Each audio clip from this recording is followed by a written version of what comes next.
Viewers, welcome to my channel. আমি নয়না, আমি প্রদীপ। তো আমরা এখন আছি জালিয়ানওয়ালাবাগ চত্বরে, পেছনেই আছে জালিয়ানওয়ালাবাগ।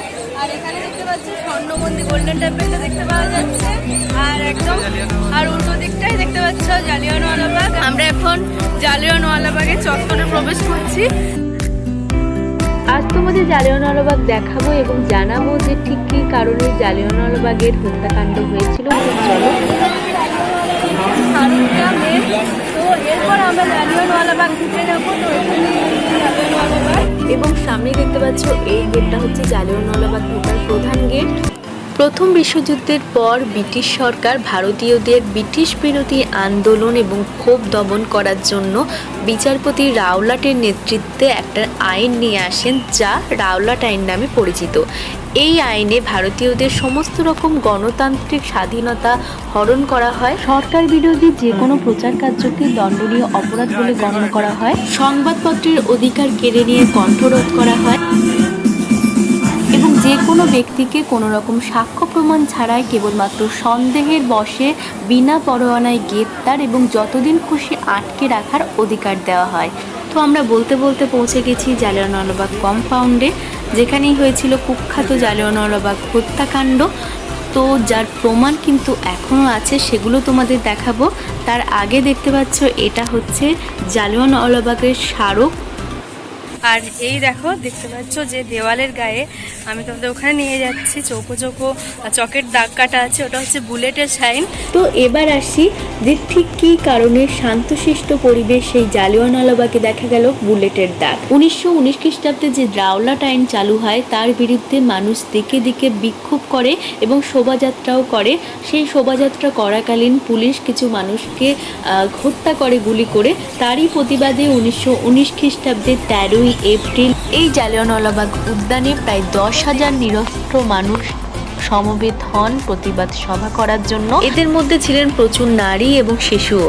সভা শুরুর কিছুক্ষণ পর ব্রিটিশ সেনাবাহিনী সহ পুলিশ সেখানে প্রবেশ করে এবং ব্রিটিশ জেনারেল ডায়ার জনগণকে কোনো রকম সতর্ক না করে নির্বিচারে জনগণকে গুলি বর্ষণের নির্দেশ দেন। তারই চিহ্ন এগুলো দেখতে পাচ্ছ। এগুলো এখান থেকে পরপর দেখতে পাচ্ছ বুলেটের দাগগুলো কিন্তু পরপর একই জায়গায়।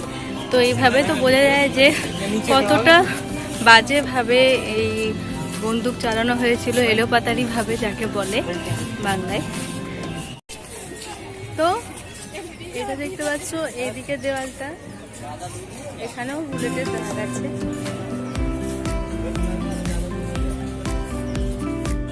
তো এখানে দেখতে পাচ্ছ 36টা বুলেটের দাগ দেখতে পাওয়া গেছে।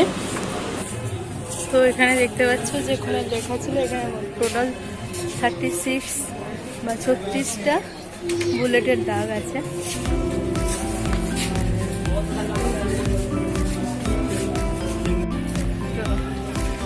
চলো আমরা এবার ওই দিকটা দেখে নিই। তো এখানে দেখতে পাচ্ছ যে এটা ইটারনাল ফ্রেম। জালিয়ানওয়ালাবাগের হত্যাকাণ্ডের প্রতিবাদ স্বরূপ একটা অগ্নিশিখাকে কাঁচের বাক্সের মধ্যে রেখে দেওয়া হয়েছে এবং এটা কখনোই নেভানো হয় না। হত্যাকাণ্ডের প্রতিবাদ বলতে পারো, মৌন প্রতিবাদ স্বরূপ। তো চলো, তো দেখতে পাচ্ছ যে ওখানে এখনো আগুনটা জ্বলছে।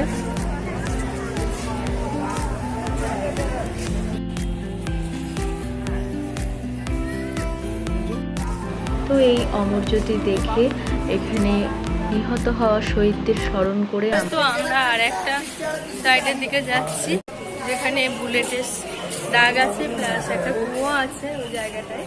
তো চলো, যেতে যেতে সত্যি করেই মনটা খারাপ হয়ে যাচ্ছে যে এত বড় একটা হত্যাকাণ্ড তখন হয়েছিল। তো চলো যাওয়া যাক। আচ্ছা, যেটা শহীদি ওয়েল মানে শহীদ কুয়ো।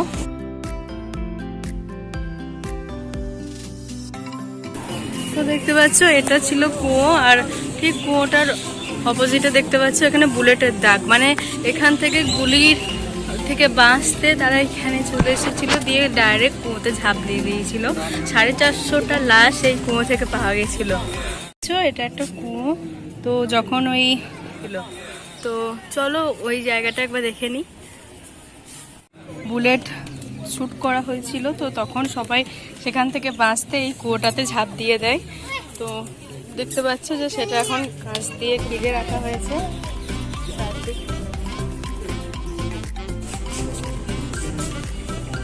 তো দেখতে পাচ্ছ যে এখানে 28টা বুলেটের মার্ক পাওয়া গেছে।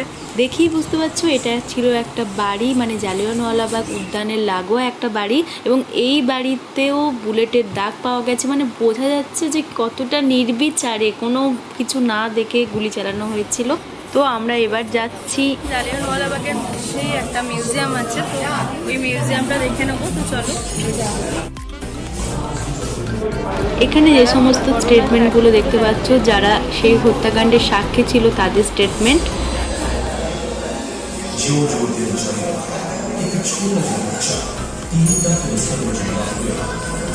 তো খুব সুন্দর একটা লাইট অ্যান্ড সাউন্ড শো দেখলাম। জালিয়ানওয়ালাবাগের হত্যাকাণ্ডটা পুরোটাই লাইট অ্যান্ড সাউন্ড শো এর মাধ্যমে তুলে ধরা হয়েছে।